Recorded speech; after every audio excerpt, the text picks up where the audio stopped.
Night சாதம் மிஞ்சமாயிடுச்சு. என்ன பண்றதுன்னு தெரியலையா? யோசிக்கவே வேணாம். சட்டுன்னு இந்த ரெசிபிய செஞ்சுடுங்க. ஒரு பாத்திரத்துல 2 கப் அளவு கோதுமை மாவு நம்ம எடுத்து வச்சிருக்க நைட்டு சாதத்தையும் இது கூட சேர்த்துக்கலாம்.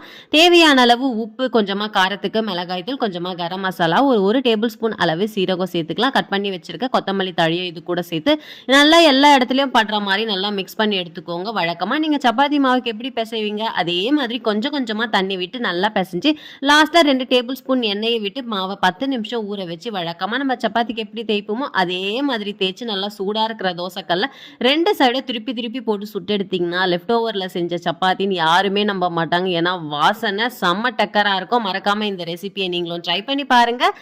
உங்க வீட்ல இருக்கிறவங்க கண்டிப்பா இதை கண்டே பிடிக்க முடியாது. நைட் எங்க வீட்ல பழைய சாதம் மிஞ்சிருச்சு, சரி கஞ்சி குடிக்கலான்னு பார்த்தா கொஞ்சம் கோல்டா இருக்கு, அதனால இதை எப்படி மேனேஜ் பண்ணி பிரேக்ஃபாஸ்ட் ஆக்குறோம் பாருங்க.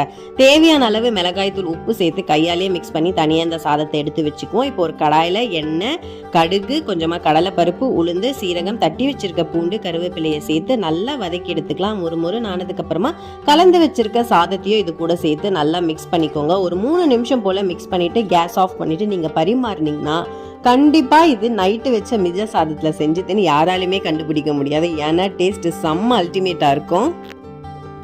வீட்ல பழைய சாதம் மீதமாயிடுச்சா? இந்த சம்மர் சீசன்ல இதுக்கெல்லாம் பயப்படலாமா? சூப்பரான வத்தல் செஞ்சிடலாம். சின்ன வெங்காயம் ஒரு 10 பல்லு எடுத்துக்கலாம். ஒரு டேபிள் ஸ்பூன் அளவு சீரகம், ஒரு 5 காஞ்ச மிளகா மிக்ஸி ஜார்ல தண்ணி விட்டு பேஸ்டா அரைச்சிக்கிட்டு இப்ப தேவையான அளவு சாதம், உப்பு, கொஞ்சம் பெருங்காயத்தூள், தண்ணி ஊத்தி இந்த மாதிரி பேஸ்ட் அரைச்சிக்கலாம். வீட்டுல முறுக்கு குழா இருந்ததுன்னா ஒரு ஒயிட் கிளாத்ல நல்லா உச்சி வெயில்ல இந்த மாதிரி புழிஞ்சு விட்டீங்கன்னா அது பாட்டு காஞ்சிட்டு இருக்கும். ஒரு ஈவினிங் 3-4 மணிக்கு போயிட்டு பேக் சைட்ல தண்ணி தெளிச்சு இந்த மாதிரி எடுத்தோம்னா வச்சுக்கோங்களேன், சூப்பரா வத்தல் வந்துடும். இது இன்னொரு டைம் கூட நம்ம காய வச்சுக்கலாம். ஈரப்பதமா இருந்ததுன்னா நல்லா சூடா இருக்கிற எண்ணெயில சுட்டு எடுத்து சூப்பரான அரிசி வத்தல் ரெடி ஆச்சு. டேஸ்ட் செம்ம அல்டிமேட்டா இருக்கும். கண்டிப்பா நீங்களும் ட்ரை பண்ணி பாருங்க. பாய்.